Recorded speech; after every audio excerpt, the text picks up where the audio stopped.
of individuals previously convicted of child sexual exploitation. There has been study after study showing a large number of degree of recidivism, recommitting of these crimes. The propensity is very high to abuse additional children even after being released from prison. One study showed that upwards of a third of those who have been released after a short period of time are re-arrested and convicted for these heinous crimes. The supplementary item also calls for the designation of a point of contact in each country to send and receive information on the impending travel of sex offenders in order to make sharing and action more efficient. Finally, the supplementary item calls for keeping data on the number of notifications that are sent abroad and then follow-up actions by the country. This, I say to my colleagues, is a best practice, and each and every one of you, I respectfully ask, ought to seriously consider doing this in your respective countries. The United Kingdom, Thailand, Europol, and others are already very strong partners in this law enforcement coordination. So I appeal to you for the sake of children, take this to home, study it, and I ask you to implement it. I yield back. Thank you. The floor is now open to debate. Those who wish to speak about this supplementary item, please make your early register. I have 2 inscriptions till now. I'm going to give to Mr. Dressen from Canada the floor. And please, those who wish to speak in this debate, please do your register till the end of this, intervention, please. Thank you, Madam Chair. I would like to begin by acknowledging the unwavering commitment that Congressman Chris Smith has had in working to stop human trafficking, both at the OSCE EPA and in his United States of America. The topic of this year's supplementary item is a particularly disturbing one: the sexual exploitation of children. That citizens from our countries go overseas to exploit children is an all too frequent reality. Not all countries are able or willing to protect their children from commercial sexual exploitation. We must do more on our end to make sure that the perpetrators are not able to get away with these horrific crimes simply because they do not occur on our soil. Canada has already implemented a number of the measures Congressman Smith suggests, and we would be happy to share our experiences with others. Many of these measures were spearheaded by a former Member of Parliament, Joy Smith, whose son was a police officer responsible for investigating these crimes.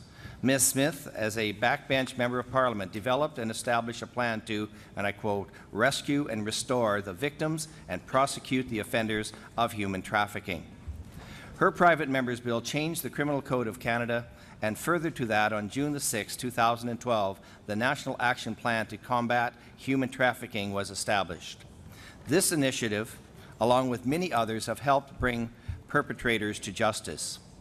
Canada has a guide warning to travelers: child sex tourism, it's a crime, and it explains the law and the consequences. Our criminal code allows a Canadian citizen or permanent resident who commits sexual offences against children outside Canada to be prosecuted in Canada.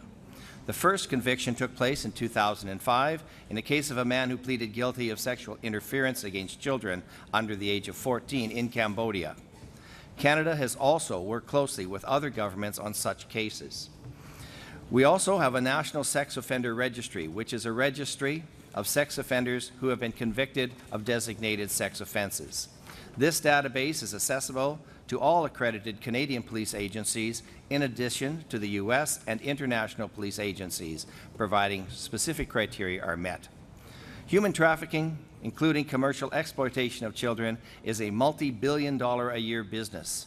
No country is immune, and we as parliamentarians must work together to fight the traffickers and the perpetrators who benefit from the trade in human bodies. We need to hold them accountable wherever they may commit. Greater sharing of information between countries will help. This supplementary item provides concrete suggestions that can make a difference in the lives of children, and I hope you will all join me in supporting it. Thank you. Thank you. Mrs. Eriksson from Norway. Thank you, Mrs. Chair. I will first acknowledge the work of Congressman Smith in these issues. I have heard him speak several times, and his dedication is very good. One of the principles in our criminal system is that you cannot have any secondary punishment which goes beyond the sentence that the court have imposed. When you have served your sentence, you are free. I cannot give my vote to this draft resolution, which gives lifelong restrictions on freedom of movement of individuals. I would like to remind the committee that everyone has the right to freedom of movement and residence within the borders of each state. And further, everyone has the right to leave any country, including its own, and to return to his country. I understand and I strongly appreciate the sentiment of this proposed resolution. But I believe that if we limit anyone's freedom of movement, this would impede that person's human rights. As an assembly devoted to defend human rights without restrictions, as was made very clearly yesterday when we voted over some of the proposed amendments to this committee's resolution, we would contradict ourselves by voting in favor of this proposed resolution. I agree with the sentiment of the resolution to protect children from any sexual abuse, but I cannot agree to the proposed measures. I find especially paragraph 13 and 19 problematic. In Norway, we have law action and action plans towards this. We can prosecute and convict our inhabitants if they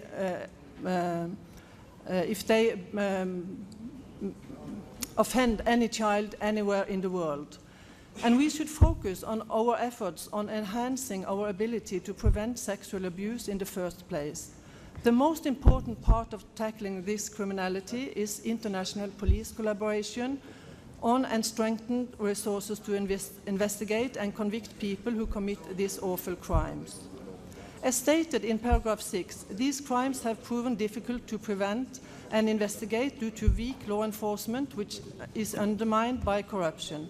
This is where we can make a difference, by building democracy, strengthening the rule of law, and enhancing an adherence to human rights.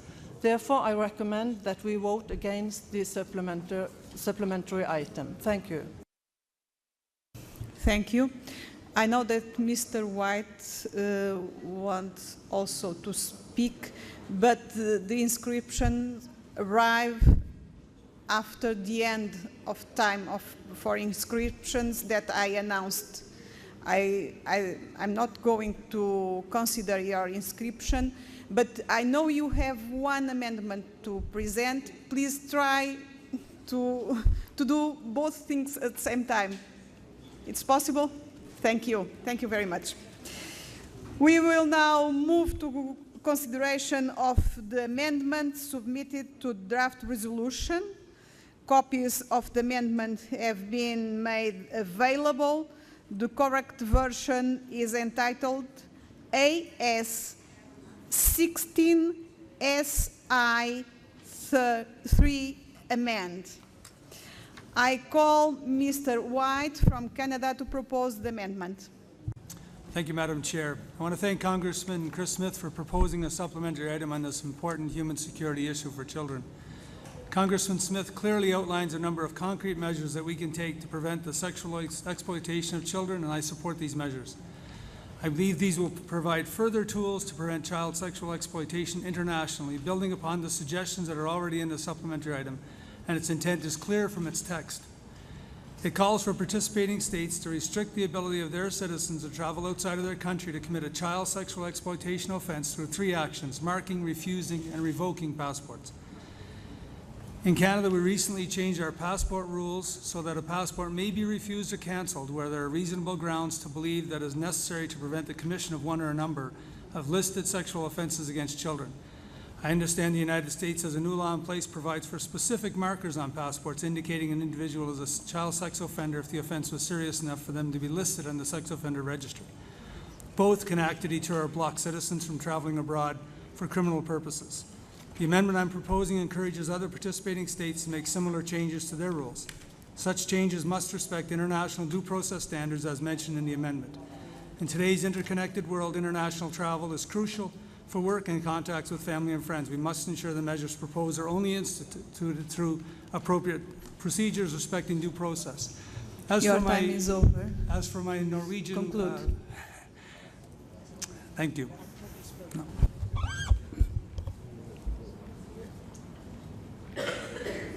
Does anyone wish to speak against this amendment? No. What is the opinion of Mr. Smith? Madam Chair, first of all, I want to thank Mr. White for his eloquent, as well as Mr. Dredgen, for their eloquent statements for this important amendment.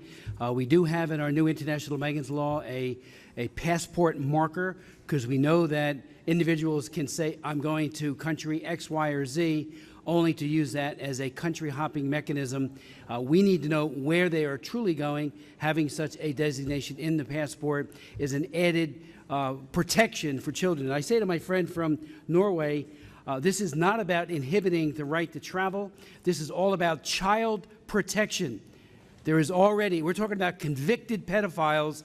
It's not part of their sentence. It's part of ensuring that there are not future victims as a direct result of that individual traveling. And again, what we've seen all over the world and from the United States, convicted pedophiles travel. We know that in 1 year alone, 4,500 convicted pedophiles, according to our Government Accountability Office, got passports that are good for 10 years, and we know they're traveling. We want to at least make sure children are protected in each of your countries and countries around the world. Again, thank you, Mr. White, and thank you to Earl Dresden. We will now move to consideration of this, the voting of this amendment. Those who vote in favor, please raise your cards.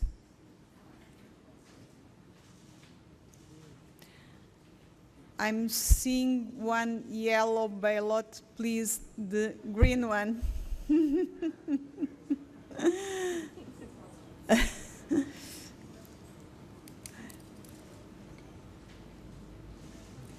Okay, you are not finding. I'm going to consider your vote, but please try after this find your voting card, okay? Those who wish to vote against,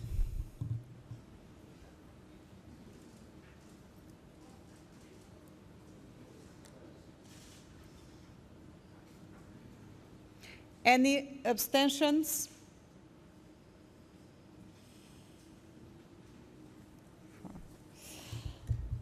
The amendment has been adopted by 29 votes in favor, 10 votes against, 4 abstentions. That concludes the consideration of amendments. Thank you very much. I propose now that we now formally move to a vote on draft resolution as amended. Those who wish to vote in favor of this resolution, please raise your cards.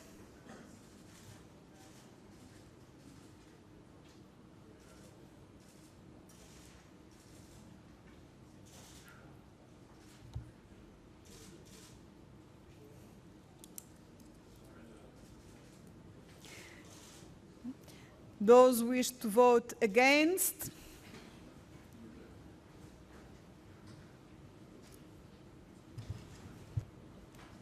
Abstentions? The draft resolution is adopted. The result of the voting is 36 votes in favor, 6 votes against, 3 abstentions.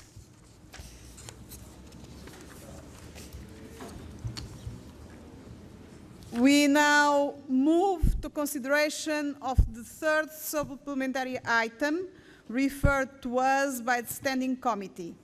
a call for OSCE action to address violence and discrimination. There are 6 amendments to this item.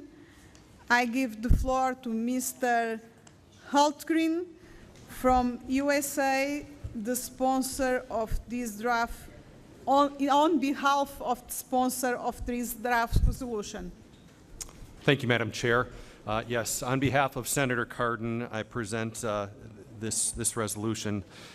Recent acts of violence in the OSCE region emanating from prejudice and fear warrant our immediate response.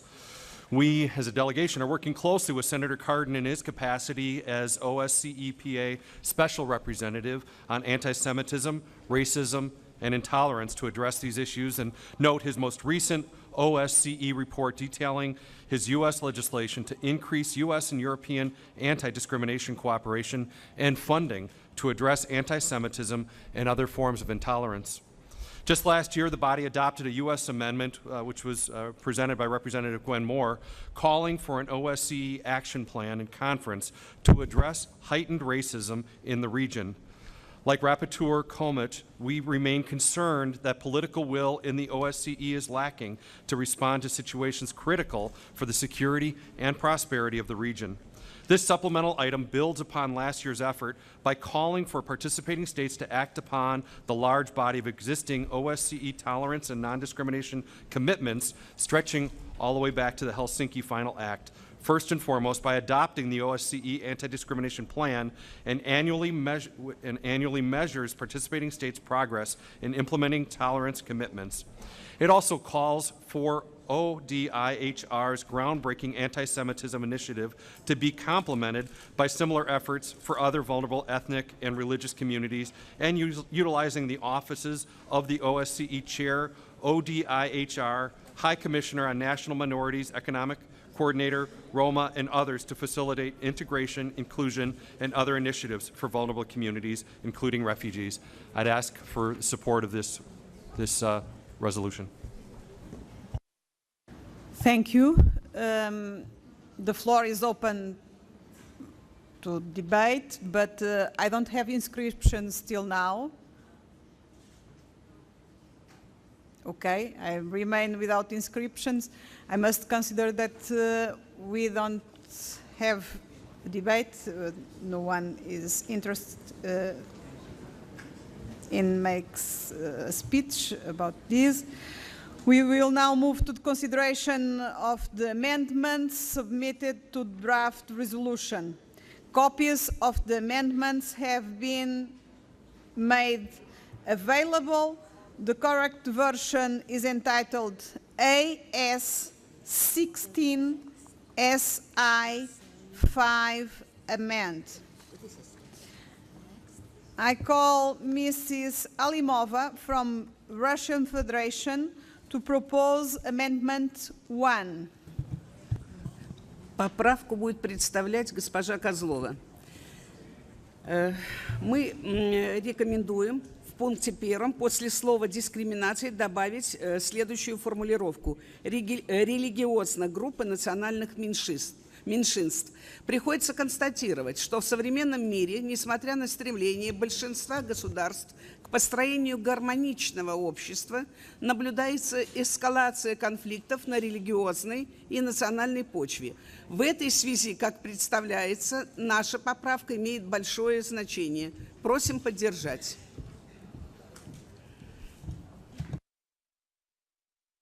Does anyone wish to speak against this amendment?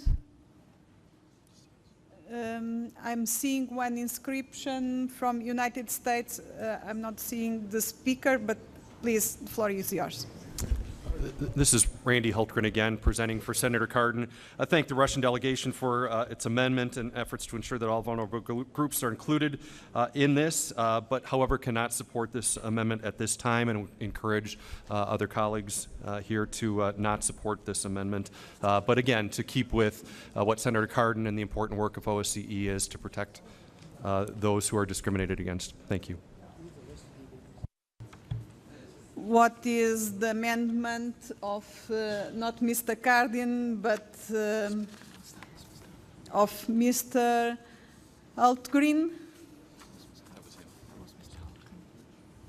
Oh, it was Mr. Altgren who spoke. Okay, and now I'm seeing you. Okay, thank you.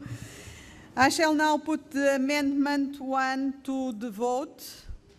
Those who wish to vote in favor, please raise your cards.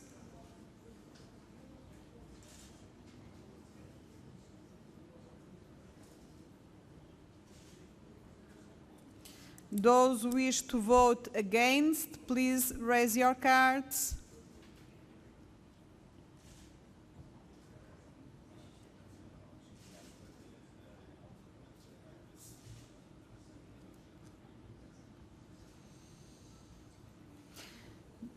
Abstentions?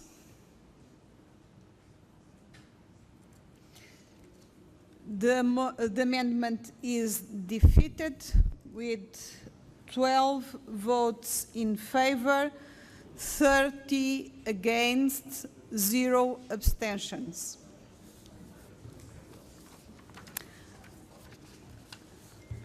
Now we move to the amendment 2. I call Mr. Rashkin from Russian Federation to propose amendment 2. Поправку будет представлять госпожа Козлова. Серьезной проблемой, на наш взгляд, является религиозная нетерпимость, число проявлений которой в мире неуклонно растет. Проблема устранения религиозной дискриминации представляется осложненной вопросами национальной и культурной идентичности. Сложность сохранения национальной идентичности европейских государств на фоне растущей миграции, проведения политики, мультикультуральности, утверждения поликонфессионального характера современной Европы и реакции на возрастающее влияние ислама приводят к отсутствию нормативных положений о роли и значимости христианства, умалению его роли в историческом процессе формирования общих европейских ценностей, послуживших фундаментом для европейской интеграции. Такое положение дел недопустимо. Просим поддержать. И всех, кто голосует против таких вещей, я очень призываю посмотреть и продумать, против чего вы голосуете. Вы голосуете в данном случае против поправки, а не против страны. И поэтому мы считаем в пункте 3 после слова «расизмом» добавить формулировку «дискриминации христианского народа, исламофобии, неонацизмом, ксенофобии». Thank you. Does anyone wish to speak against? No? Okay. You wish or don't wish to speak? I wish to make an oral amendment, please, on paragraph 3. But we are discussing one amendment. You want to present one oral amendment to this amendment, or you are trying to present one amendment to one paragraph of the resolution? To one paragraph of the resolution, please. Okay. Now we are discussing this amendment. After I'll give you the floor. So, anyone wish to speak against this amendment that we are discussing?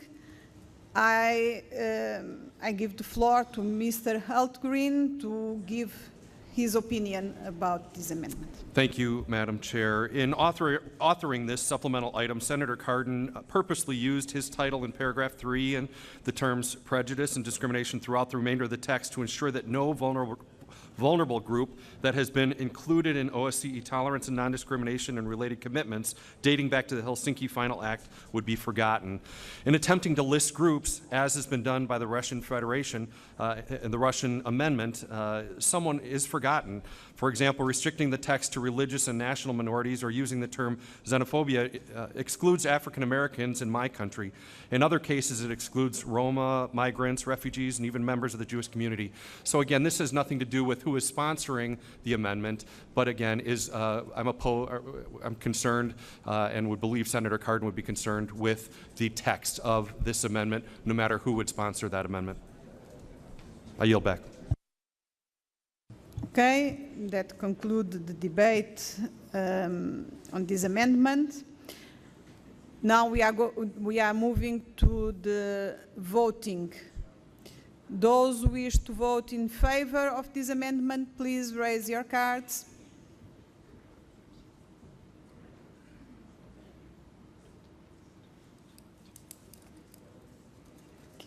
Those who wish to vote against, please raise your cards.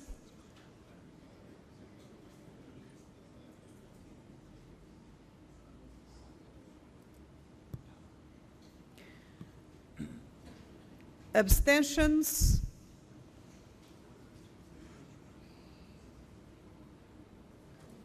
The amendment is defeated. 14 votes in favor, 29 against, 4 abstentions. I have one inscription for one oral amendment. I'm going to give the floor to the speaker who want to speak about, and after I will ask for objections. Thank you, Madam Chair. We would like to propose an oral amendment on paragraph 3. We would like to insert after anti-Semitism the intolerance to each other religious group. So it's wider than just anti-Semitism.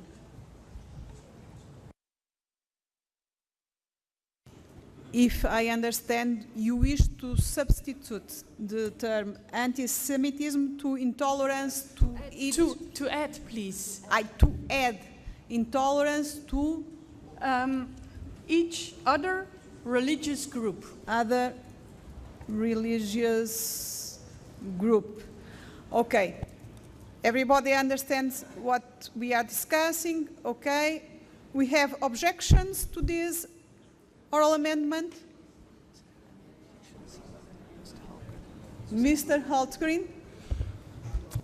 Again, I'm pleased to be presenting this on behalf of Senator Cardin, who was not able to be here. This is his resolution. There have been opportunities, again, for written amendments to be presented. The specific reason that the language is the way that it is because of the title and the responsibility that Senator Cardin has been given by OSCE. So I regretfully object on behalf of the primary sponsor, who unfortunately cannot be here.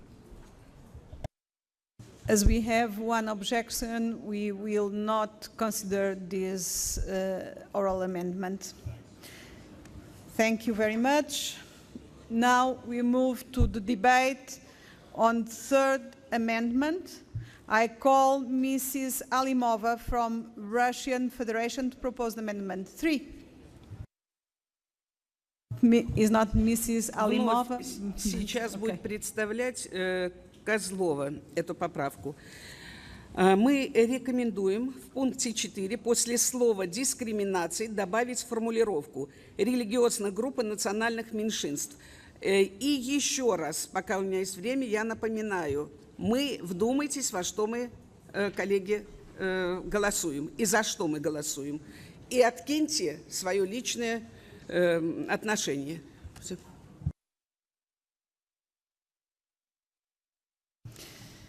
Thank you. Does anyone wish to speak against? No? What is the opinion of Mr. Hultgren? Thank you, Madam Chair. And again, I would echo what I've said earlier. And my concern with this amendment has nothing to do with the nation who is sponsoring it. Any of the delegates who are here who would introduce this, I think it does go against the title of this section and the specific responsibility that Senator Cardin, the primary sponsor of this resolution, was given. And that is why the language was written very specifically to address some of the intolerance and specific activities that we've seen in OSCE regions. So again, I would encourage my fellow delegates to not support this amendment, but to again recognize that the language in here has been very thoughtfully crafted, and we are thinking about every single amendment. So again, I would say to the sponsor, it's not who sponsors it, we are looking at the specific words of each amendment. I shall now put Amendment 3 to the vote. Those who wish to vote in favor, please raise your cards.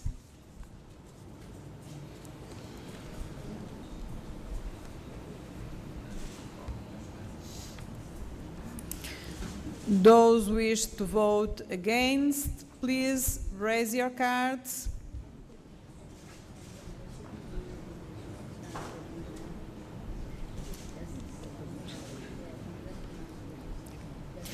Those who wish to vote to abstentions, please.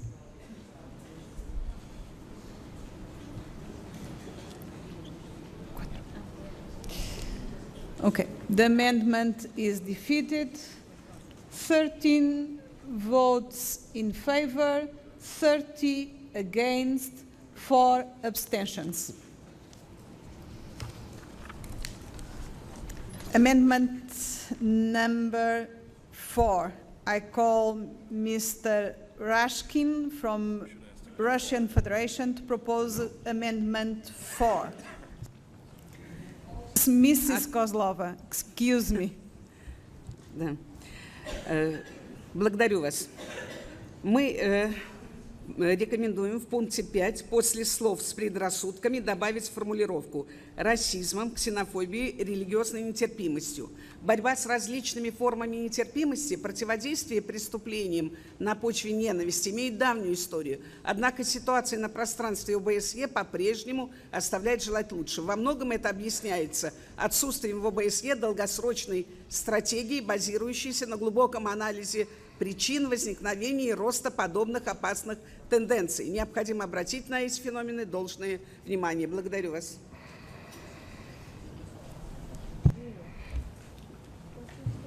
Does anyone wish to speak against Amendment 4? No. What is the opinion of Mr. Altgren? Thank you, Madam Chair. Again, appreciate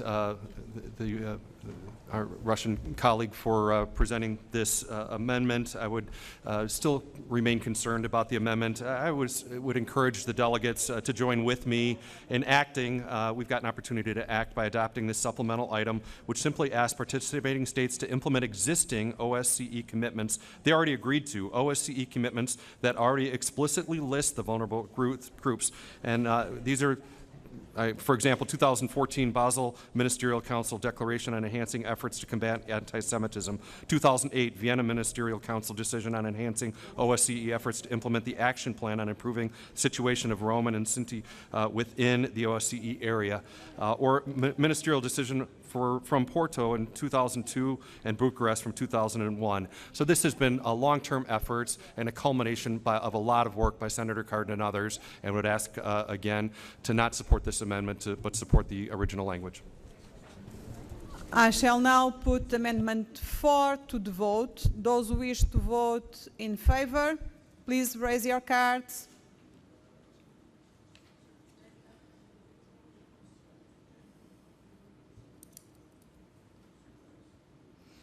Those who wish to vote against, please raise your cards.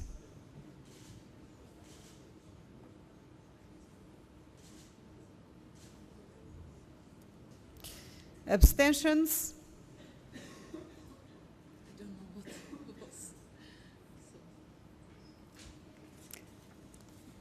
The amendment is defeated. 14 votes in favor, 26 against, 4 abstentions. Amendment 5. I call Mrs. Alimova. I don't know if it's Mrs. Kozlova. No? Да-да. Уважаемые дамы и господа, уважаемая госпожа председатель, вместо Алимовой Зинуров поправку докладывает. Мы предлагаем третий по счету пункт, пунктом 8 исключить по следующему основанию. Мы не видим добавленной стоимости в указанном пункте, поэтому просим этот пункт исключить. Спасибо. Does anyone wish to speak against this amendment? No. Mr. Altgreen, your opinion, please. Again, thank you, Madam Chair. I recommend against supporting this amendment. The goal of this supplemental item is for the OSCE participating states to act on the tolerance and non-discrimination commitments they agreed to and to utilize OSCE institutions to facilitate that action. A key means for ensuring impactful and sustainable action is ensuring communities that are being impacted by the violence and discrimination we have been witnessing are included in conversations and efforts that will protect and facilitate equality and justice for their communities. OSCE fellowships would offer this opportunity as well as support a pipeline of diverse talent that until now we have not witnessed in OSCE institutions. I again ask that you vote against this and support the original language that Senator Cardin had proposed. I yield back. Thank you. I shall now put the amendment 5 to the vote. Those who wish to vote in favor, please raise your cards.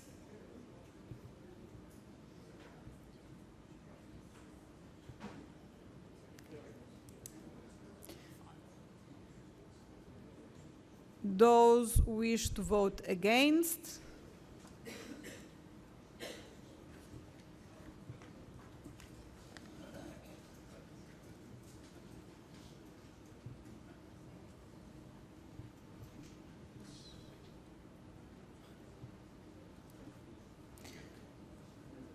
Abstentions?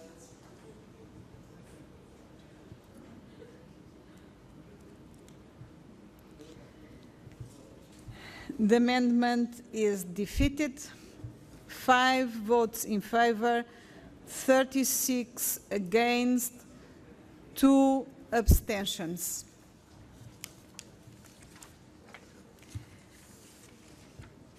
Amendment number 6. I call Mr. Karayel from Turkey to propose amendment 6. Thank you, Madam Chair.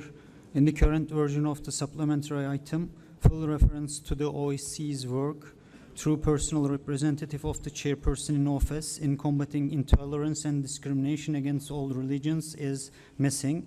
In order for the completeness of supplementary item, we propose this additional language in order to acknowledge the efforts of all of the personal representative of the chairperson in office in combating intolerance and discrimination. Thank you. Thank you. Does anyone wish to speak against Amendment 6? No. Mr. Haltgreen, your opinion, please. Thank you, Madam Chair. I know that Senator Cardin has worked with the delegation from Turkey with this specific language and is supportive of it. I know the reason for support is that this is referring to specific institutions, naming those specific institutions and clarifying that. And so I think this is a good amendment, and I would accept this amendment and encourage support for it. I shall now put this amendment to the vote. Those who wish to vote in favor of this amendment. Please, we need to count now.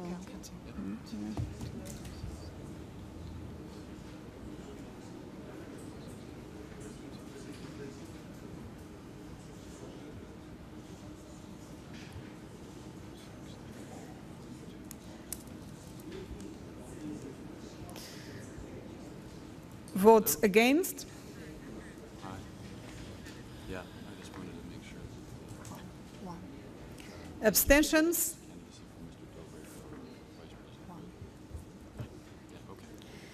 The amendment is adopted. 42 votes in favor, 1 vote against, 1 abstention.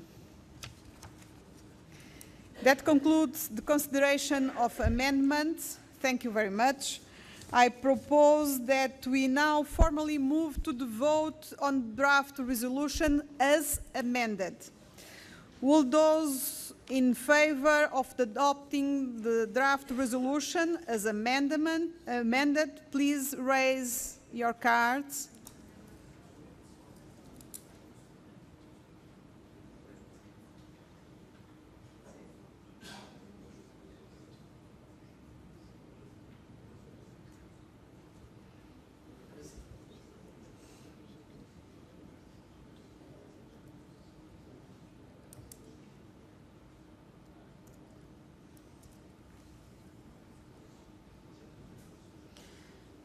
Those who wish to vote against this supplementary item as amended? Abstentions? The supplementary item is adopted.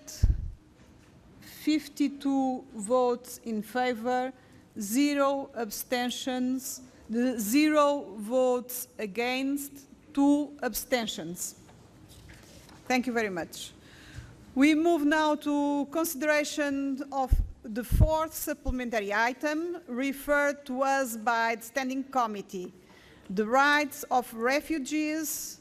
There are 3 amendments to this item. I give the floor to Mr. Voisin from France, the sponsor of this draft resolution. Oui, merci Madame le Président. C'est en tant que représentant spécial des affaires méditerranéennes que j'ai déposé ce point supplémentaire. La crise migratoire à laquelle sont confrontés nos pays n'a que trop duré. Environ 1900 personnes sont mortes, noyées au cours des 5 premiers mois de l'année, et 8400 personnes se trouvaient dans le camp d'Idoménie, à la frontière entre la Grèce et la Macédoine. Environ 1 million de personnes ont traversé la Méditerranée en 2015, contre 2200 en 2014. Environ 10 000 migrants mineurs sont disparus et plus de 3700 migrants sont morts en mer Méditerranée durant la seule année 2015. Cette tragédie humaine, largement relayée par les médias, traduit également une crise politique. Cet afflux de migrants auquel ont dû faire face les pays européens, seuls face à une Europe qui a tardé à réagir et à réagir de façon appropriée, a entraîné des réactions différentes de la part des États, construction de barrières ou de murs, fermeture de frontières, expulsion, rapatriement, bénévoles ou encore confiscation des biens. Cette diversité de réactions, souvent compréhensible, n'est pas acceptable car entre ces barrières, ces frontières, ce sont des êtres humains qui étaient en cause, devant rivaliser d'ingéniosité pour braver les obstacles mouvants, se dressant devant eux à chaque pas de leur voyage et cheminant dans des conditions bien peu décentes. Les différentes mesures, comme notamment le renforcement de la flotte maritime européenne ou encore l'accord avec la Turquie, n'ont eu qu'un faible impact sur le nombre de migrants. Selon l'UNHCR, jusque fin mai, 37 785 migrants étaient arrivés en Italie depuis le 1er janvier 2016. Toutefois, ces mesures ont entraîné un changement des routes traditionnellement empruntées par les migrants. Désormais, la mer Égée est désertée au profit du sud de la Crète. Les pays européens, et je dis bien européens, pas l'Union européenne, n'ont pas le même rapport à la Méditerranée, tous n'ayant pas la façade maritime. Ils ont en outre des capacités d'accueil différentes et certaines opinions publiques sont réticentes à l'accueil de migrants pour des raisons économiques ou encore religieuses. Il ne s'agit pas de juger ou de pointer du doigt, mais bien de contribuer, selon nos moyens de parlementaires nationaux et de membres d'organisations internationales, au règlement des manifestations et des causes de ces migrations politiques, mais aussi économiques. La réponse à ces problèmes ne pourra être que politique et économique. C'est la raison pour laquelle ce point supplémentaire appelle à une meilleure coordination entre États, notamment en matière d'harmonisation des législations relatives à l'accueil des réfugiés. Seule une position commune et claire peut permettre de gérer le mieux possible des situations telles que celle à laquelle nous sommes confrontés dans l'espace de l'OSCE. Je vous remercie pour votre attention.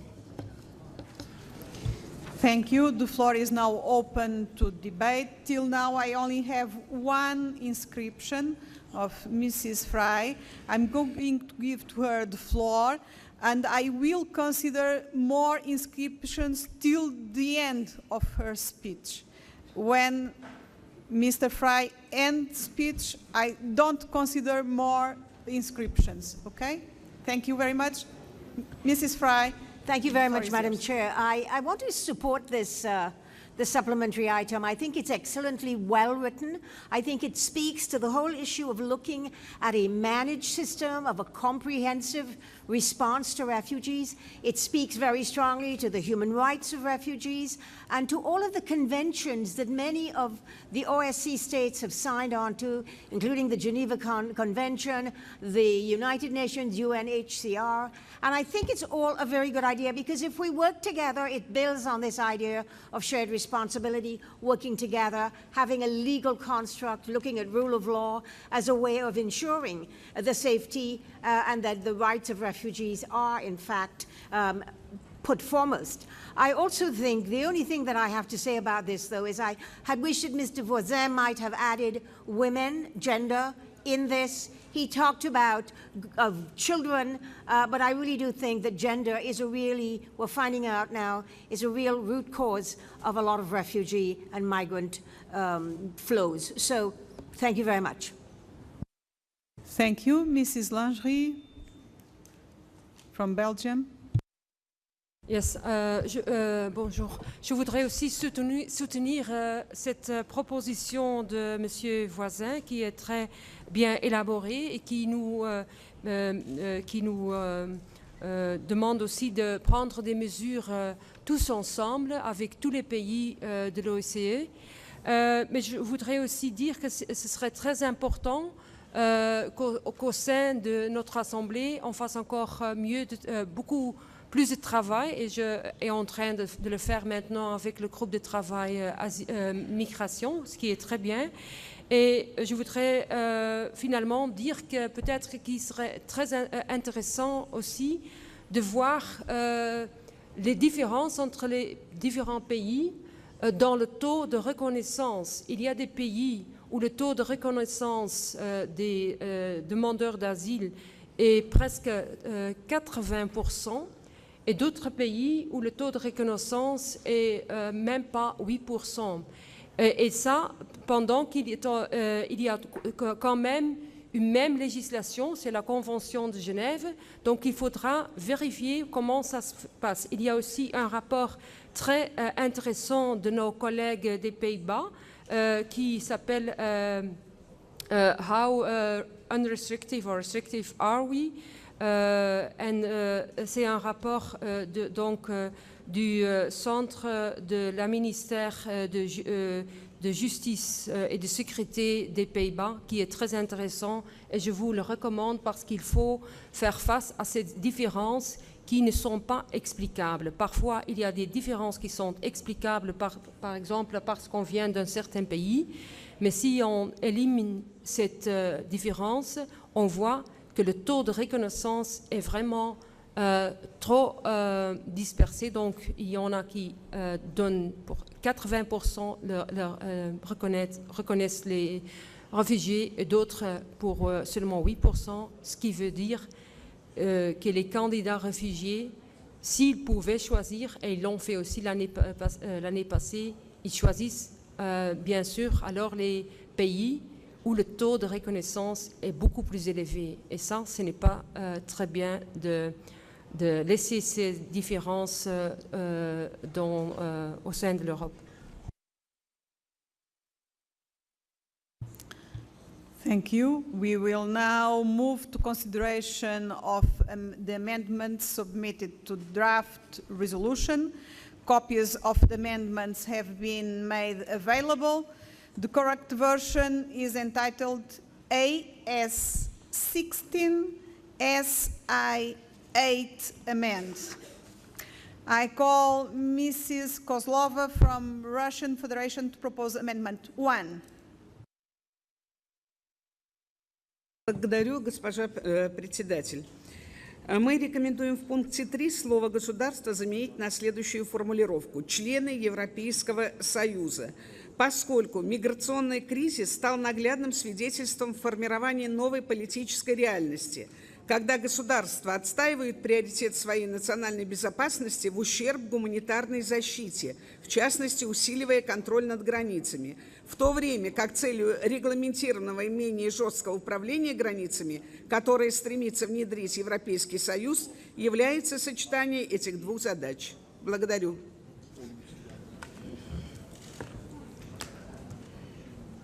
Thank you. Does anyone wish to speak against this amendment? No. Mr. Voisin, your opinion, please. Oui, merci Madame le Président. Le problème des réfugiés ne concerne pas que les pays de l'Union européenne. Je pense que chaque pays membre de l'OSCE est confronté à divers titres à ce problème de réfugiés. Et quelle que soit la motivation des migrations, la guerre, une crise économique, les aléas climatiques par exemple, tous les pays de la zone OSCE ont et ou auront des problèmes de réfugiés. C'est la raison pour laquelle je ne vois pas de raison de restreindre le champ d'application de mon point supplémentaire. Je pense qu'il s'adresse à tous les pays membres de la zone OSCE. I shall now put Amendment 1 to the vote. Those who wish to vote in favor, please raise your cards.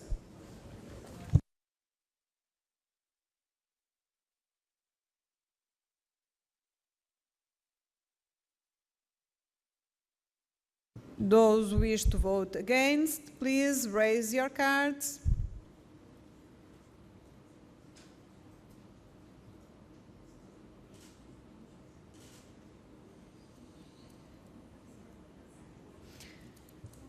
Okay. Abstentions? 2, 3. The amendment is defeated. 3 votes in favor, 37 against, 3 abstentions. Amendment 2. I call Mrs. Dovezova from Czech Republic to propose Amendment 2.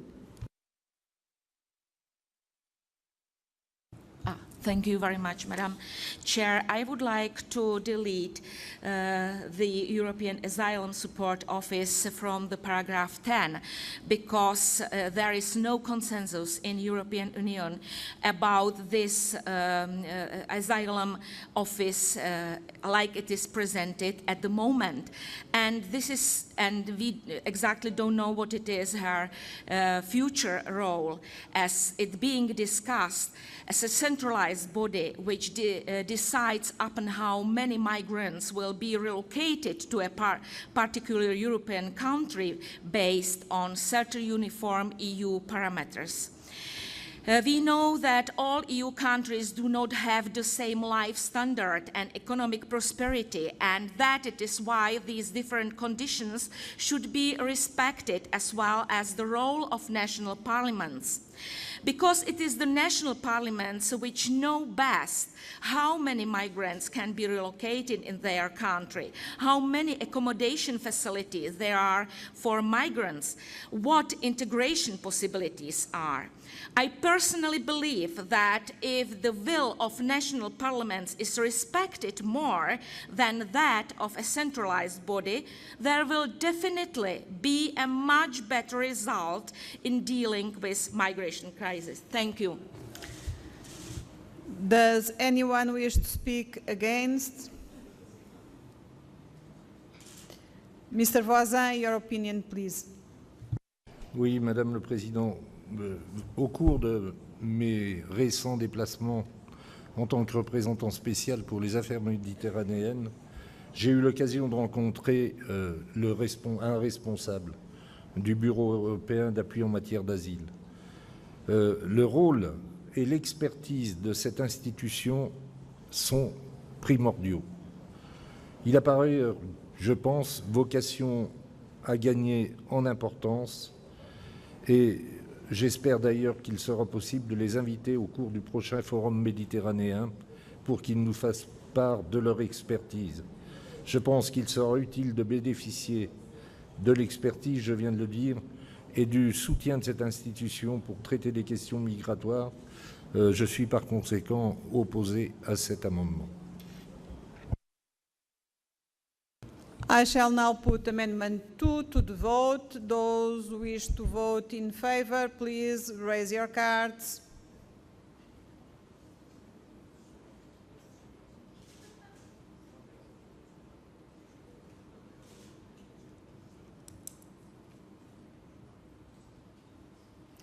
Those who wish to vote against, please raise your cards.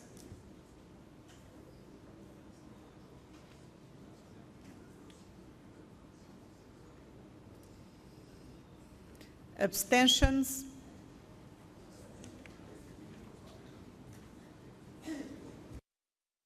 The amendment is defeated. 15 votes in favor, 24 against, 2 abstentions. Amendment 3, I call Mrs. Kozlova from Russian Federation to propose Amendment 3. Благодарю вас. В пункте 10 мы просим заменить слова «государствах-участниках ОБСЕ» на следующую формулировку: «странах-членах Европейского Союза». Обоснование. Указанные организации являются институтами Европейского Союза, их юрисдикция не распространена на весь регион ОБСЕ, что важно учитывать. Благодарю вас. Does anyone wish to speak against Amendment 3? No. Mr. Voisin, your opinion, please.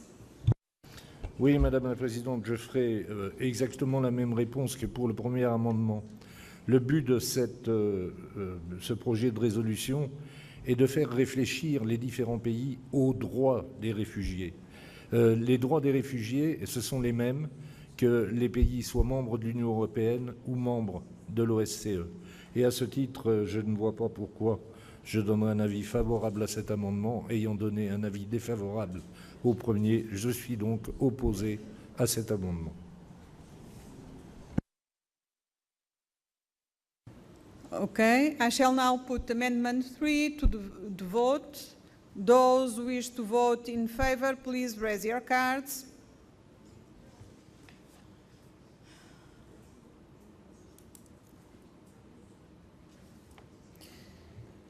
Those who wish to vote against,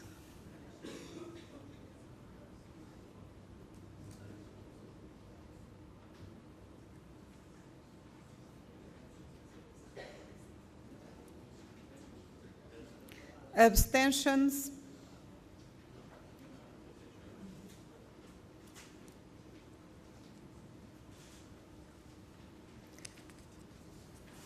The amendment is defeated. 5 votes in favor, 37 against, 3 abstentions.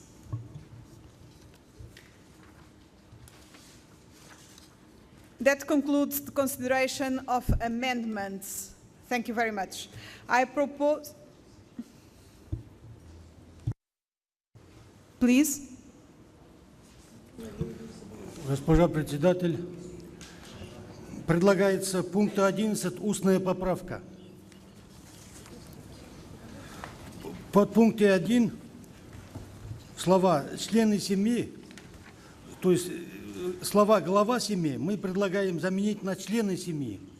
Это выглядит жестко, но этого требует необходимость обеспечения безопасности всех европейских стран. Спасибо. Okay, I think the amendment proposed is very clear. I don't know if someone have difficulties to understand. No. Now I will ask if we have one objection to this amendment. No? No. In that situation, I'm going to put this amendment to... Oh, yes, Mr. Voisin? Et merci, Madame la Présidente. Moi, je ne suis pas opposé à ce qu'il y ait un amendement oral, mais j'aimerais qu'on précise, puisque je relis le paragraphe 11, il me semble que tout est satisfait dans ce paragraphe. Et je n'ai pas très bien compris la proposition qui a été faite. Mais c'est peut-être un problème de traduction. Yes, because we have sometimes problems with translation and with the understanding of oral amendments. It's why I asked if it was everything clear. But in that condition, I will ask again to the sponsor of this oral amendment to explain the amendment. As I understand, the amendment proposed, it was in the paragraph 11, when we say to preserve the unity of the families of refugees, including in cases in which the head of the family has met the criteria for admission into a country.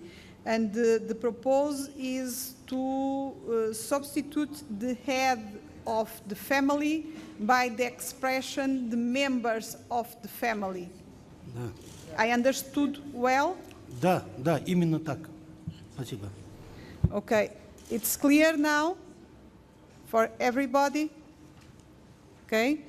To speak against it. Voisin, anyone wants to speak against this amendment? Mr. Voisin. Merci, Madame la Présidente. J'ai bien compris qu'on voulait préserver l'unité des membres de la famille. Mais je pense que le paragraphe tel que je l'ai rédigé satisfait tout à fait cette condition.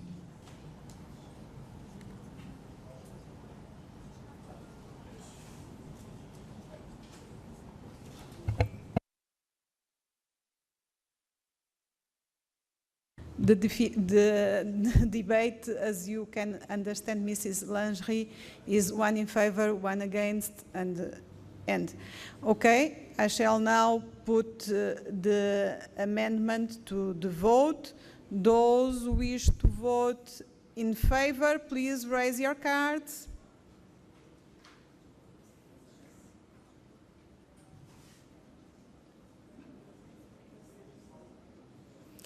Those who wish to vote in favor, please raise your cards.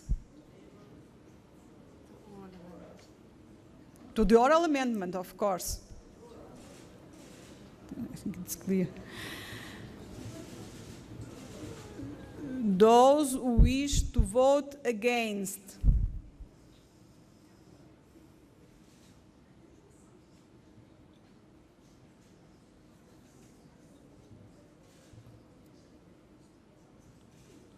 Abstentions? I don't, Mr. Voisin, it's your vote or you... Yes. What? Procédure, Madame le Président. Lorsqu'un amendement oral a recueilli un avis contraire, il n'est pas mis au vote. C'est simplement pour rappeler la procédure. Et je ne vois pas pourquoi vous avez fait voter ayant donné un avis défavorable. Because you don't object it. And if you want to make clear that it was one objection, you must have done that before the voting. Now we are voting, please. Mr. Voisin. Je pense I was very clear, and I gave time for everybody to express the opinion. Madame, est-ce que vous pouvez me laisser parler, s'il vous plaît? Madame le Président. And to follow the procedure. I was very clear. I asked for objections. You don't object at the right time. After I asked for those who want to speak against, you had time to speak. Now we are voting.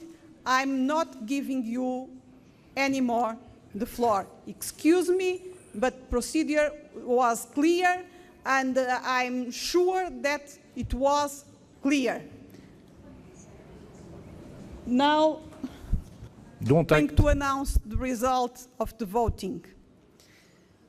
The amendment is adopted with 23 votes in favor, 15 against, 0 abstentions. That concludes the consideration of amendments. Thank you. I propose that we now formally move to a vote on draft resolution as amended. Will those in favor of adopting the draft resolution as amended, please raise their cards.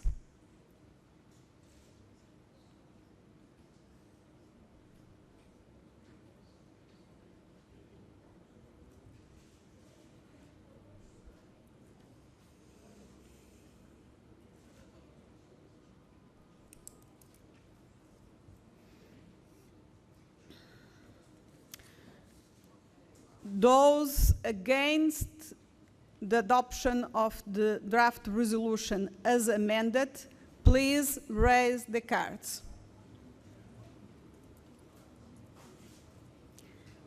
Abstentions? The draft resolution is adopted. Thank you very much. We now move to the consideration of the fifth supplementary item referred to us by the Standing Committee, the security challenges of migration.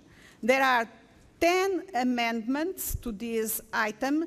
I give the floor to Mrs. Dobezova from Czech Republic, the sponsor of this draft resolution. Thank you, Madam Chair, dear colleagues. First of all, I would like to thank all members of national delegations who correspond my supplementary item on the security challenges of migration. Thank you very much indeed for your support. It is warmly appreciated. I would like also to thank the delegations for their helpful and constructive amendments to improve the draft resolution. It was written from another point of view on the same topic. I chose the topic of the security and migration for my supplementary item because this issue is extremely important at present, as the recent terrorist attacks in Istanbul have shown. I believe that in order to manage migration flows, we must make conditions for a peaceful coexistence of EU inhabitants and newcoming migrants and prevent infiltration of terrorists in the flow of migrants. While solidarity is important, it must be at the same time balanced with security. Dear colleagues, we have been facing an unprecedented migration pressure since 2015, when Europe witnessed over 1 million migrants crossing the European borders irregularly with various motivations. Frontex in report clearly states that the Paris attacks in November 2015 clearly demonstrated that irregular migratory flows could be used by terrorists to enter the EU. 2 of terrorists involved in the attack had previously irregularly entered through Leros and had been registered by the Greek authorities. They presented fraudulent Syrian documents to speed up their registration process. In this respect, irregular migration can legitimately be viewed as undermining the exercise of state sovereignty and our capacity to struggle against international terrorism, because the vast majority of migrants arrive undocumented. Dear colleagues, we are tackling immediately threats to European security. Our current failing to control and stop irregular migration undermines public confidence in the integrity of our government policies.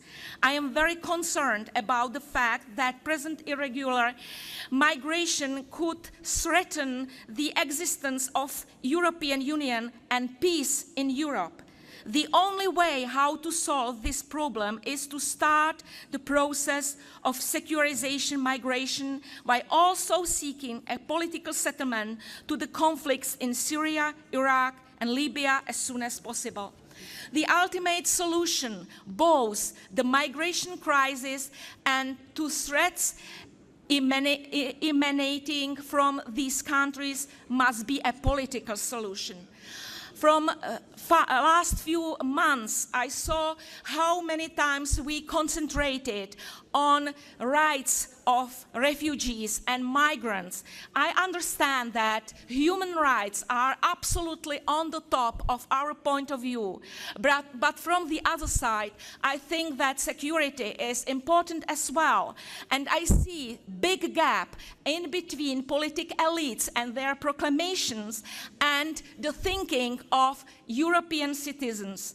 I would be very glad if we make it a lesser gap than it is just now, because the tension in EU is very big, and after Brexit we need to be much more concentrated on the citizens' importance as well, because they are looking for their existence, they are earning money, they are paying taxes, they are educating their children and looking after the family, but we didn't concentrate on their wishes. So please, I would be very glad if you support my supplementary item as it was written. Thank you very much for your supporting. The floor is now open for debate.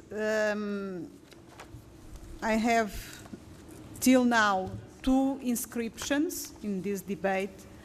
I'm going to give the floor to the first speaker, and I end the inscriptions when he ends his intervention on this debate. Mr. Ratanzi from Canada. Thank you, Madam Speaker, and it's Ms. Ratanzi from yes, Canada. Yes, Mrs., excuse me. I understand the passion that Madame Dubowska has expressed. I understand the need for security, but I find this resolution a little problematic because it's not balanced. It is very, very one-sided. It's very security-focused. I understand that the rights of refugees, the rights of migrants have been discussed, but we also need to get to the root cause of the conflict. If we don't address the root cause of the conflict, this will never be resolved.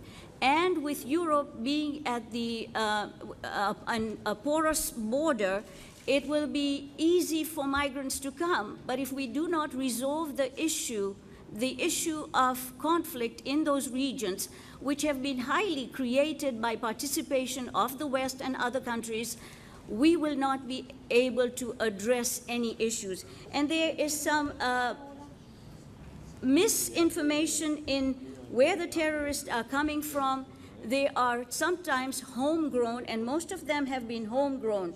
So security concerns around the migrants is important, but I'd suggest that we follow the March 2016 report on the OSCE Security Days, which says refocusing migration and security, bridging national and regional responses, which emphasizes safeguarding human rights of migrants while also calling for responsible border management and coordinated relocation policies. Thank you. Thank you very much. I have now, till now, 2 more inscriptions, and I will not consider more inscriptions. Mrs. Tidei from Italy.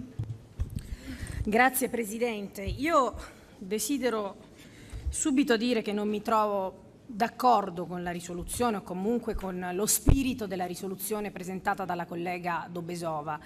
E lo dico per due semplici motivi. Intanto perché secondo me dobbiamo sempre tenere presente quali sono i dati rispetto ai flussi migratori. Il Global Trend dell'UNHCR, dell'Alto Commissariato per i Rifugiati delle Nazioni Unite, ci dice che quest'anno al mondo ci sono 65 milioni di profughi e solo il 6% viene ospitato in Europa, l'85,5% viene ospitato nei paesi più poveri, di certo non nei paesi più ricchi. Quindi quando noi diciamo che comunque tutto il mondo vuole venire in Europa, commettiamo comunque un falso.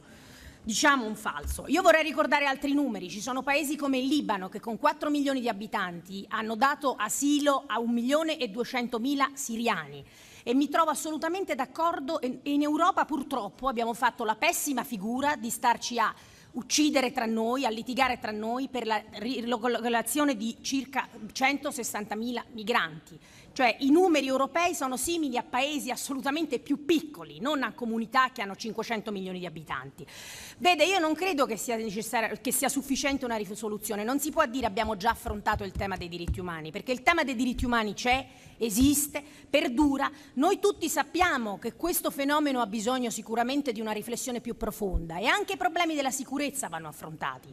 È chiaro che una gestione responsabile, condivisa delle frontiere ci vuole, è necessaria, però è chiaro che di fronte alla marea umana della disperazione, di coloro che vengono dalla guerra, dalla persecuzione, ma guardate, io dico anche dalla fame, perché anche la fame non può essere considerata come una colpa, nessuno può essere condannato dal luogo in cui è nato. Allora c'è bisogno di una gestione complessiva, c'è bisogno di aiutare quei paesi che sono più in difficoltà economica, per questo noi pensiamo che sia necessario comunque rafforzare quegli aiuti, l'aiuto allo sviluppo, gli investimenti in quei paesi che stanno peggio.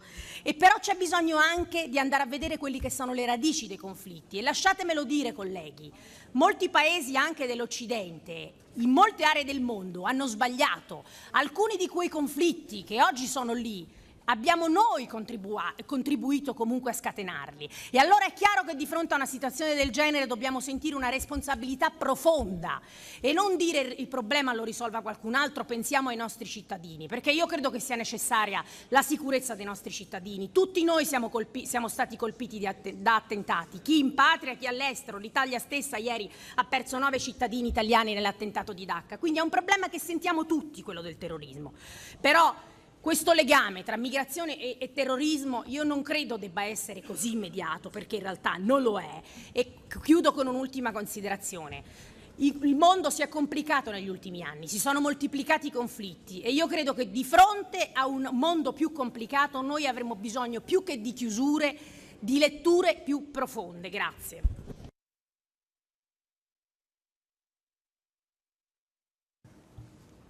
Thank you, Mr. Azopardi from Malta. Thank you very much, Madam Chair. The challenges of migration lead us to a gap between the protection that migrants formally enjoy under international law and the realities they experience as they travel and work across different countries. Consequently, one has to note that the emerging differences between the interests of migrants and the states trying to control their movement and entry, but also the interests of governments and the civil societies of these countries.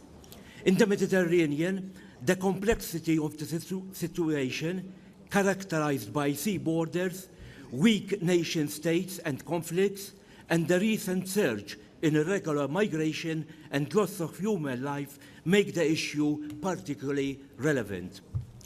The current policies of the EU show how difficult it is to develop approaches that provide a balance between a national security and human security perspectives. There is urgency to find a solution to this problem for Europe and the Mediterranean, as some argue that Europe's immigration nightmare is only the beginning, given the socio-economic gradient and conflicts that ravage the region.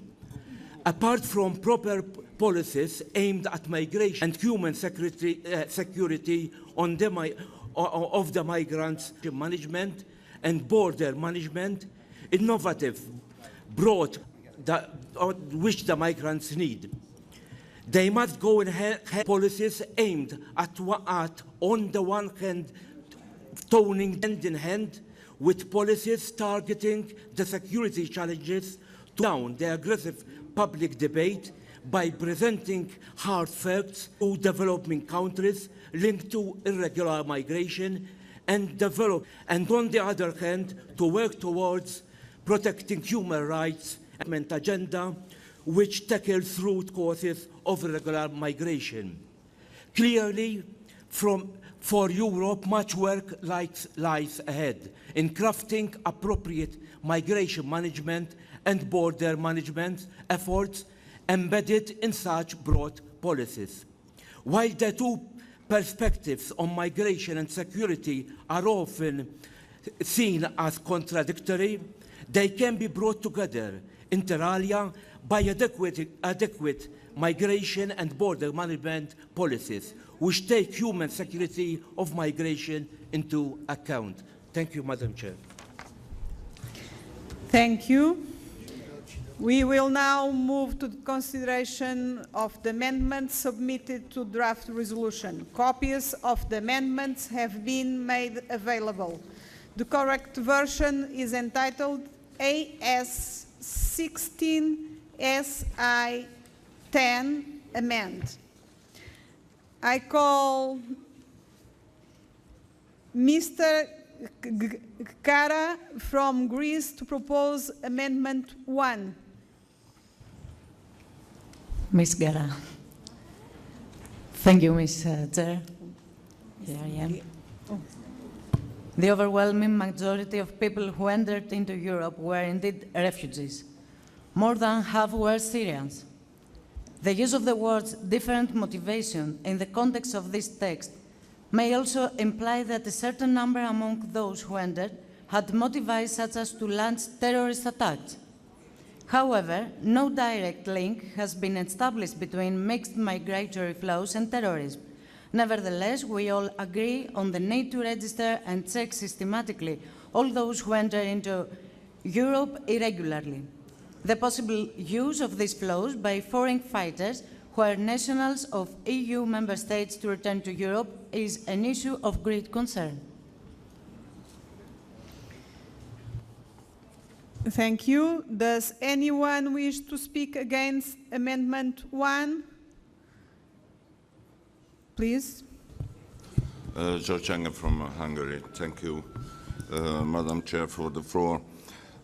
This amendment wants to change the word illegally to the word irregularly. There are two arguments against this change. First, the supplementary item's original paragraph first includes the word unprecedented, which has similar meaning as the proposed irregularly. The second reason why we have to reject the amendment is that in the original text are facts. A fact is that over 1 million people arrived to Europe, and it's also a fact that these people crossed the border or the sea on an illegal way, so the correct term is the word illegally. Therefore, I propose to keep the original paragraph and reject the amendment. Thank you.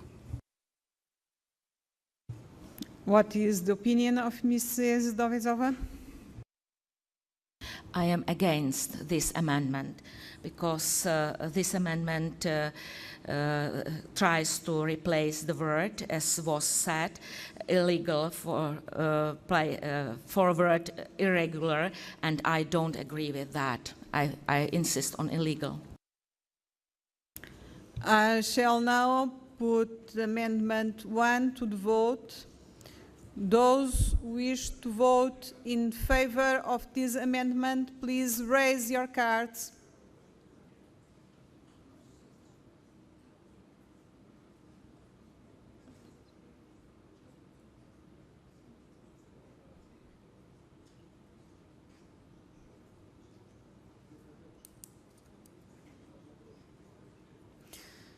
Those who wish to vote against, please raise your cards.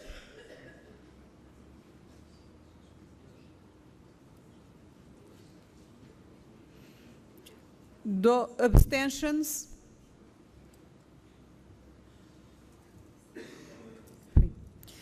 The amendment is adopted with 30 votes in favor, 13 against, 2 abstentions. I call now Mrs. Guerra from Greece to propose Amendment 2. Thank you. The current refugee and migrant crisis is unprecedented according to EU institutions and member states. Europe has not experienced anything similar since two World Wars. The crisis is not due to secondary movements, but mainly due to conflicts, especially in Syria. The secondary movements are a result of the latter. Does anyone wish to speak against? Please, the floor is yours. Thank you, Mr. Chairman. In my opinion, this amendment totally changes the message of the point that is mean. That means we are now generally, in this case, discussing security challenges and not immigration as a whole problem. And that is why we need, in this specific resolution, take care about security questions, and that's why I am opposing, because despite of the fact that the text written by Greek colleagues is in place, perhaps in other resolution, but not in this. This is a specific security challenges resolution. Thank you. The opinion of Mrs. Dovezova, please. I am against these amendments. It really changes the sense of this resolution, and I support the Slovakian report. I shall now put Amendment 2 to the vote. Those who wish to vote in favor, please raise your cards.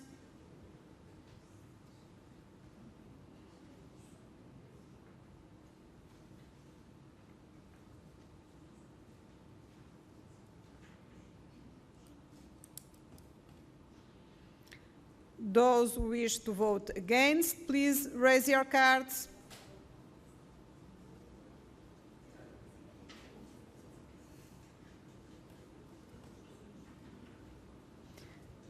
Abstentions? I think I'm seeing one abstention that voted against. Okay. Okay. Я забыл опустить карточку просто. Увлекся другим делом. Okay. Very well. The amendment is adopted. 29 votes in favor, 17 against, 2 abstentions. I call now Mrs. Guerra, again from Greece, to propose Amendment 3. As mentioned before in Amendment for Paragraph 3, there is no established link between mixed migratory flows and terrorism. There is, however, a need to register and check systematically all those who enter into Europe irregularly. The possible use of these flows by foreign fighters who are nationals of EU member states to return to Europe is an issue of great concern. Does anyone wish to speak against this amendment? Please, the floor is yours. Thank you, Mr. Chairman. It's, in my opinion, a bad understatement to change the word serious for possible. We should keep in mind that each victim of a terrorism is a member of our family. It's not a tragic statistic. It's always a life that is lost, that has husband, wife, mother, children. So to tell that it's possible, it's a nonsense, because original version serious doesn't mean that each and everybody, but that is a serious danger. It's totally clear.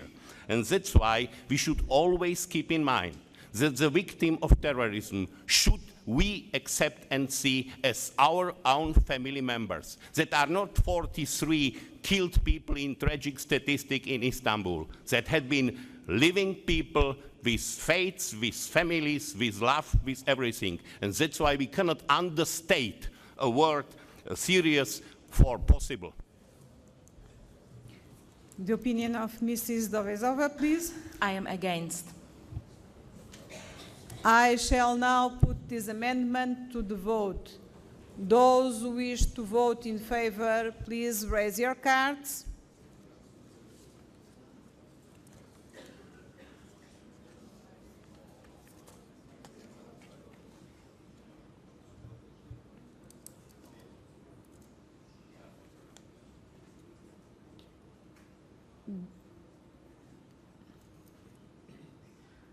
Those who wish to vote against, please raise your cards.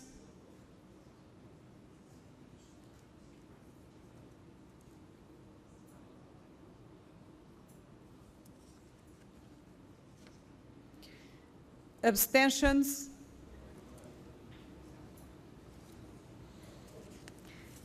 The amendment is defeated. 18 votes in favor, 30 votes against, 1 abstention. Amendments 2 and 5, both related to links between migration and extremism. I will therefore group the amendments together for discussion. Please note that if Amendment 4 is agreed to, Amendment 5 will be preempted and will not be put to a vote. I call Mrs. Gara from Greece to present the amendment. As I mentioned before, there is no established direct link between mixed migratory flows and terrorism.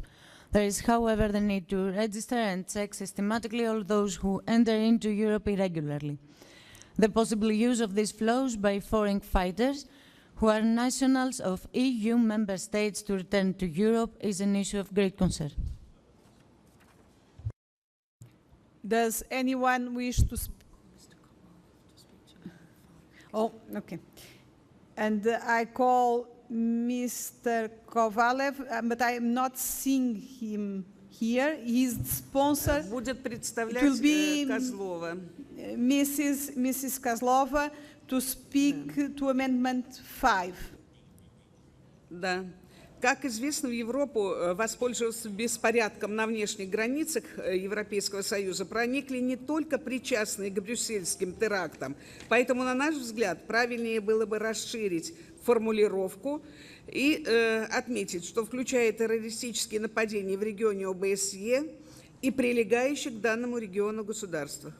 Благодарю вас.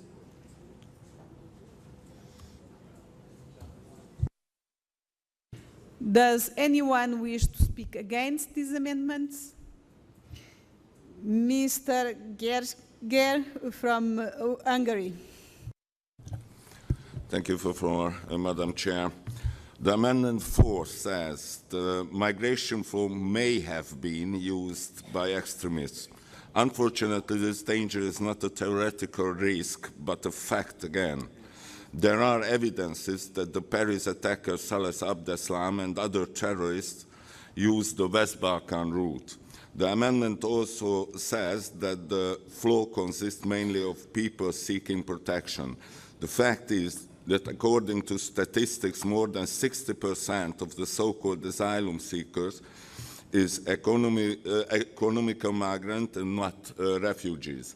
Therefore, I propose to keep the original text and reject the amendment. Thank you. Mrs. Lingerie. Point of order to correct the speaker because I'm from Belgium, we are from Belgium, and Abdeslam is was not a refugee. He has never been a refugee. He was born there. He has lived also in France and in Belgium, but he was never a refugee. He was born in Belgium. So let's make it very clear, and let's make it wider. It's not really a point of order, but it's more to speak in this debate. Okay. I will end the... Yes? Thank you. I don't said that Abdeslam was a refugee, but it's a fact that he was in Hungary and take people, so-called refugee peoples, with them. This is a fact. It is fact from Hungary and fact from the Austrian border patrol. Thank you. Thank you very much. The opinion of Mrs. Dobezova. I am resolutely against this amendment because despite the fact that the mixed migration flows coming to Europe have consisted mainly of people seeking protection, there is clear evidence that the main migration route to Europe was abused by people involved in the terrorist attacks in Brussels, which resulted in many deaths and injuries. So I would kindly ask you to think about that and support my opinion. So I am against. I shall now put Amendment 4 to the vote. Please note that if Amendment 4 is agreed to, Amendment 5 will be preempted and will not be put to a vote. Those who wish to vote in favor of Amendment 4, please raise your cards.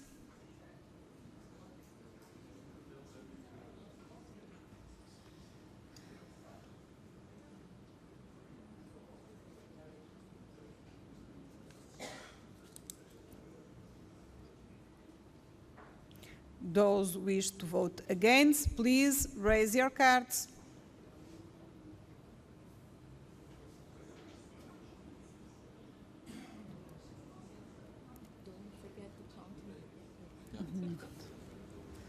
Abstentions?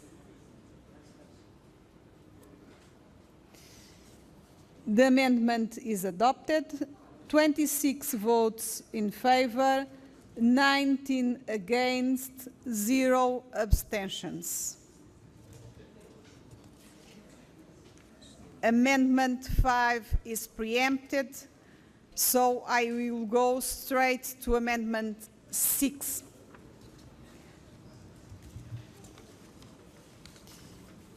I call Mrs. Guerra, again from Greece, to present Amendment 6.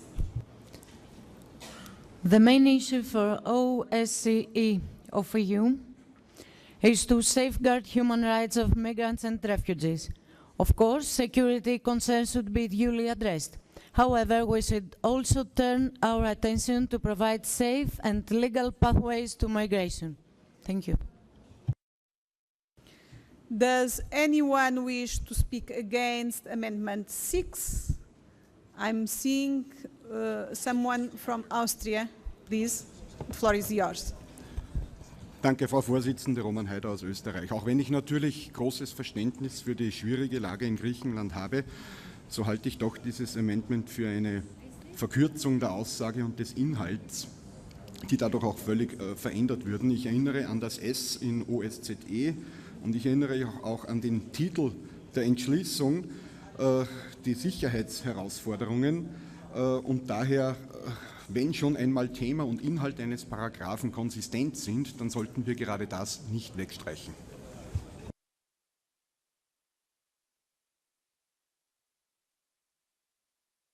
Mrs. Dobezova, your opinion, please. I am against.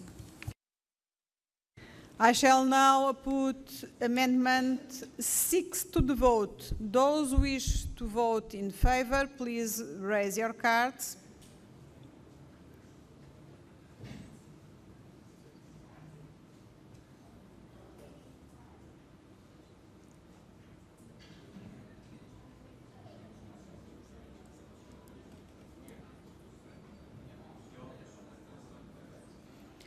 Those who wish to vote against,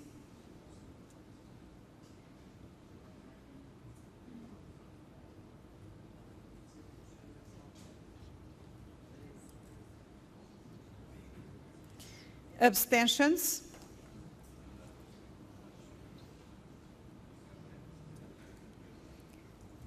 The amendment is adopted. 21 votes in favor, 17 against, 3 abstentions.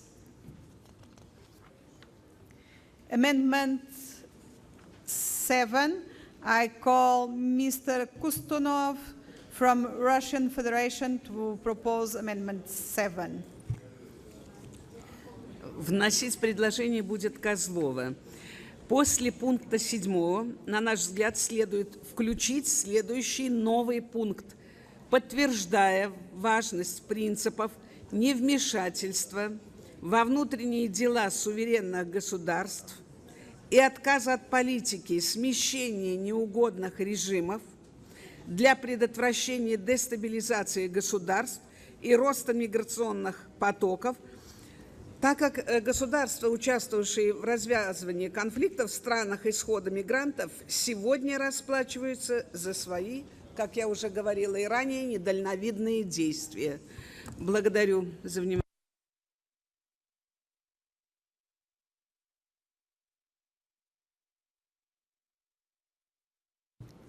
Does anyone wish to speak against Amendment 7?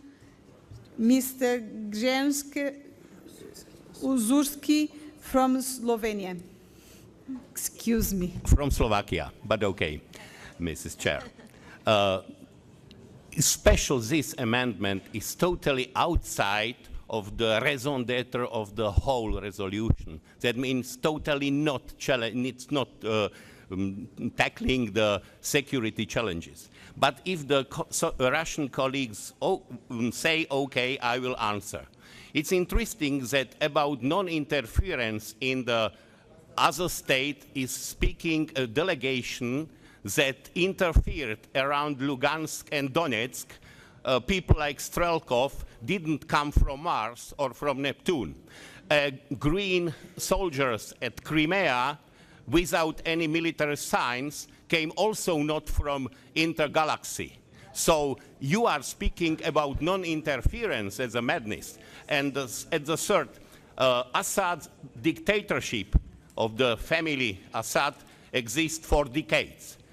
Soviet Union and then Russia is supporting a regime that is fighting a civil war against own citizens. You should see the city in Syria bombed out by the Assad regime. And who is always supporting, всегда готов поддержать, to support this regime? Of course, Russia. So don't speak here about non-interference. Mrs. Dovezova, the floor is yours. I am against this amendment. I would rather if we stay in the text of resolution as it was written. I shall now put this amendment to the vote. Those who wish to vote in favor, please raise your cards.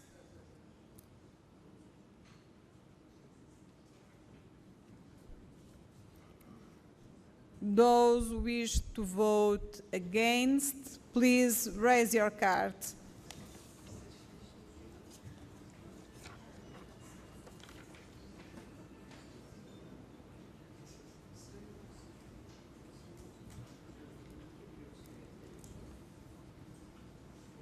Abstentions?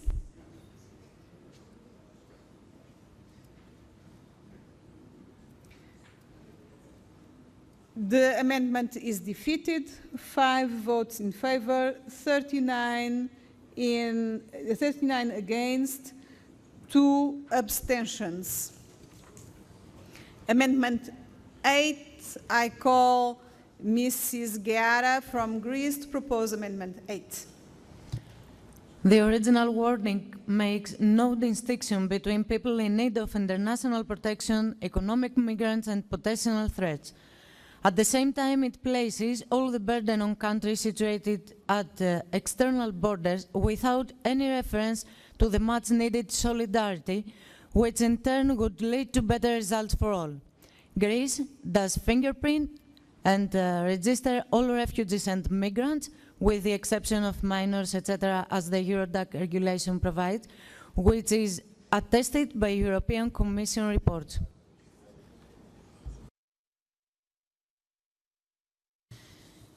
Thank you. Does anyone wish to speak against this amendment? I'm seeing Mr. Eider from Austria. Danke, Frau Vorsitzende. Auch hier sehe ich wieder eine Verkürzung des Inhalts, die Aussage und den Inhalt völlig verändern würde. Es geht darum, die Kontrolle über die Migrationsströme wiederzuerlangen und nicht nur Fingerabdrücke zu nehmen, sondern auch Sicherheitsüberprüfungen, und zwar am First Point of Entry. Und das ist europäisches geltendes Recht durchzuführen, und gerade das sollte auf keinen Fall gestrichen werden. Daher bin ich gegen dieses Amendment. Mrs. Dobezova, your opinion, please. I am against this amendment because I would like to urge the participating states of OSCE to put all possible efforts into regaining control over the inflow of migrants as the ultimate objective through amending the procedures at first points of entry in a way that allows for registration and security screening of each and every person entering Europe irregularly, no matter what their motives are. So I am against this. I shall now put this amendment to the vote. Those who wish to vote in favor, please raise your cards.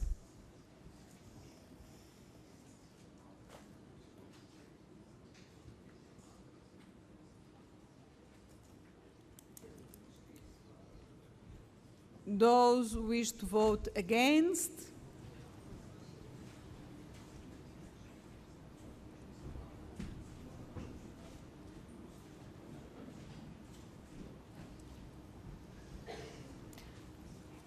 abstentions.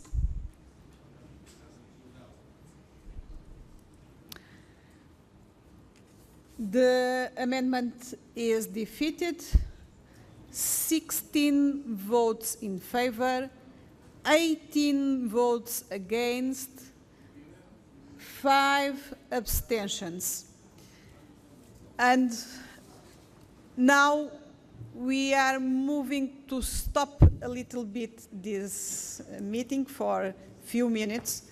We will continue in the next meeting at 11:13 in this room, not in the room that was announced by email, in this room, please. So I will leave the things. At the end, we will finish in the... I can take that in consideration, but it's possible to stop a little bit. It's very uncomfortable for you, or we can stop. Okay? Okay. We are going to make a little break, and we come again at 11:13 in this room. Thank you very much. And please, in the end of the meeting, we will also hold our elections to committee officers. Please be very